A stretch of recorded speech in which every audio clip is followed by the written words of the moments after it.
Good morning friends, welcome back to my channel wonder women Babli. আমি আজকে আবার নতুন একটি ভিডিও নিয়ে আপনাদের সামনে চলে এসেছি। চলুন সংসারের টুকিটাকি কাজ। ফার্স্টে হচ্ছে রুটি আর আলু ভাজা আর হচ্ছে সিমুই। সেই সিমুইটা একদম লাচ্ছার মতন হবে। তাহলে চলুন, আপনারাও খাবেন, আমিও খাবো, দেখতে থাকুন। চলুন, সিমুইটা আমি আমুল দুধ দিয়ে করেছি। প্রথমে ঘি দিয়ে ভালো করে ভেজে নিয়েছি। আর আমুল দুধ কি বলতো, এক প্যাকেট আমুল দুধ 1 কাপ জলে গুলে দিয়েছি। কেন বেশি জল দিলে তাহলে সিমুইটা ল্যালে হয়ে যাবে, যার জন্য এই যে শুকনো শুকনো হয়েছে, দেখতেই পাচ্ছেন। এই দেখুন, শুকনো শুকনো। আর সাথে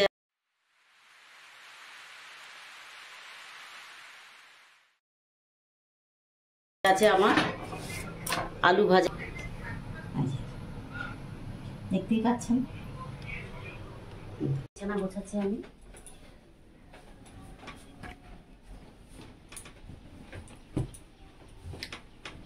আর মেঘলা ওয়েদার, আপনারা যদি কোথাও মানে থাকেন কাছে পিঠে, খুব সাবধানে থাকবেন। হুগলিতে হোক, হাওড়াতে হোক, কলকাতায় হোক, খুব সাবধানে থাকবেন। কেন একটা বুঝতেই পাচ্ছেন, একটা বিরাট। তাহলে এই ঘরটাও একবার গুছিয়ে নিই। যখন ওই ঘরটা গোছানো হয়ে গেল, তাই ভাবলাম এই ঘরটাও দেখিয়ে দিই। দেখতেই পাচ্ছেন পুরোপুরি আমার ঘর তো পরিষ্কার রেডি হয়ে গেল। এবার আপনার দাদারা বাজারে গেছিল,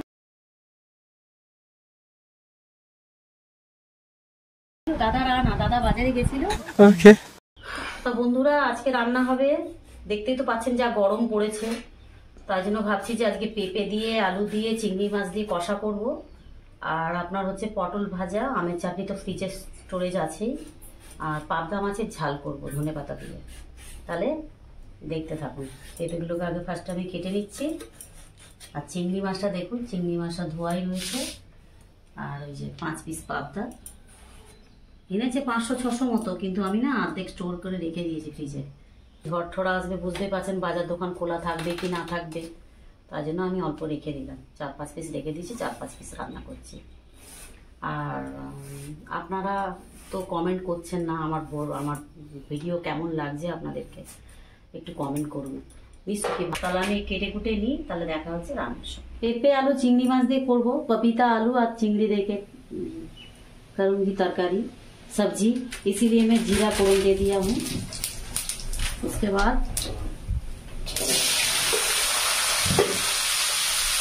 पेঁপে आलू দিয়ে দিলাম। আর এদিকে তেল গরম করে ভাজা দিয়ে দিলাম পটলগুলো। কেন আমি না হলুদ দিই না, হলুদ দিলেই পটল পুড়ে যায়, যার জন্য আমি হলুদ দিই না। আমি বিনা হলুদে পটল ভাজি। নুন দিয়ে শুধু অনেকটুখানি নুন দিয়ে ভিজিয়ে রাখি। আর এটা একটু ভাজা ভাজা হবে। তারপরে আমি এটা একটু ঢাকা দিয়ে দিলাম।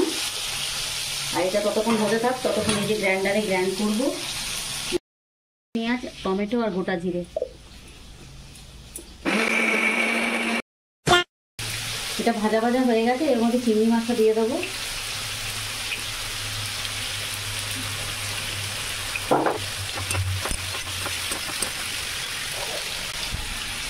হলুদ পাউডার দিয়ে দিলাম, লঙ্কার গুঁড়ো দিয়ে দিলাম,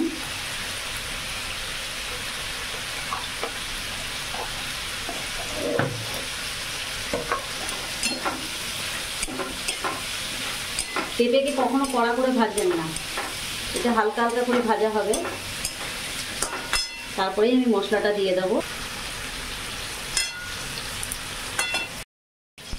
তাই এটা একদম কষা কষা হয়ে যাবে, তেলটা দেখবেন উপরে উঠে আসছে। তার মধ্যে যদি পেঁপে সেদ্ধ হয়ে যায়, জল দেওয়া দরকার নেই। যদি সেদ্ধ না হয় তাহলে 1/2 কাপ মতো জল দেবেন, দিয়ে ঢাকা দিয়ে দেবেন। 5-7 মিনিট পরে নামিয়ে দেবেন। পেঁপে সেদ্ধ হবে, দেখবেন গরম মশলা দিয়ে ভীষণ সুন্দর খেতে। এবারে এই যে মাছ ভেজে কিচ্ছু না, এর মধ্যে শুধু কাঁচা লঙ্কা, 2 কোয়া রসুন আর একটু সাদা সর্ষে দিয়ে ঝাল করছি। খুব নরম তো, একটু সাবধানে।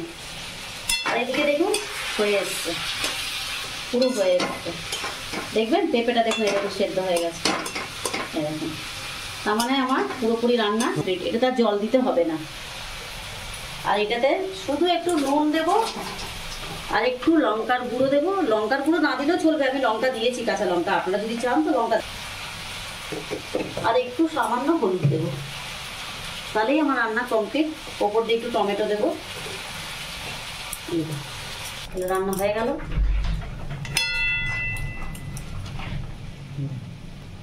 আর আমাদের দিকে ঝড়টা শুধু একটু দেখুন।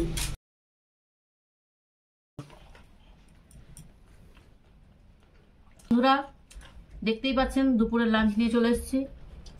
পেঁপে দিয়ে চিংড়ি আলু কষা, মাছের ঝোলও না ঝালও না, যা বলবেন বলবেন, পাবদা মাছের, আমের চাটনি আর পটল ভাজা। আর সাথে তো এটা আছেই, বুঝতেই পারছেন। অন্যান্য ইউটিউবারদের মতো আমিও ট্রাই করছি, যদিও বা খাই না কোনোদিন।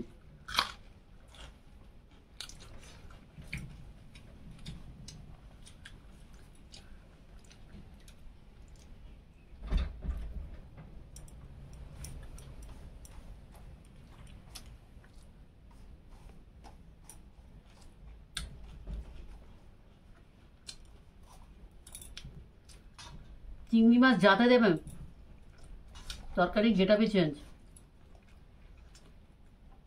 পেঁপে আলু চিংড়ি মাছ দিয়ে তরকারি, এটা দেখতেই পাচ্ছেন। জিরে ফোড়নটা দেবেন আর গরম মশলাটা হেভি লাগবে।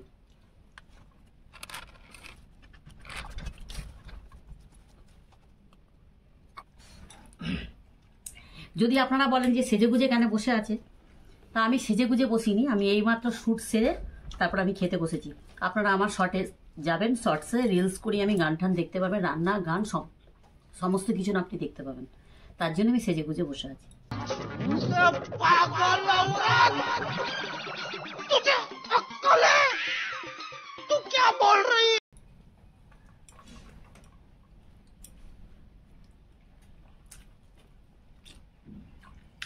এবার পাবদা মাছের ঝোলটা খেয়ে দেখাচ্ছি আপনাকে। শুধু সর্ষে বাটা, সাদা সর্ষে বাটা আর লঙ্কা, কাঁচা লঙ্কা, 2 কোয়া রসুন। পাবদা মাছটা পুরো টাটকা।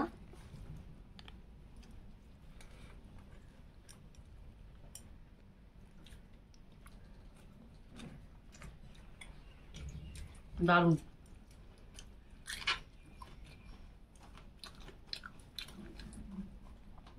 খুবই সুন্দর। আমাদের সামনে তো পুরো পাতটাকে সাফ করলেন না, তাহলে পরে সাফ করলেন, মানে আমাকে একটু প্লাস মাইনাস করতে হয়, বুঝতে পারছেন।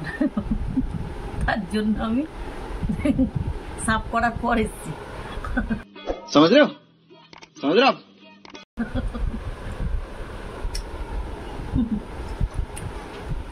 ভিডিও যদি ভালো লেগে থাকে, লাইক, শেয়ার, সাবস্ক্রাইব।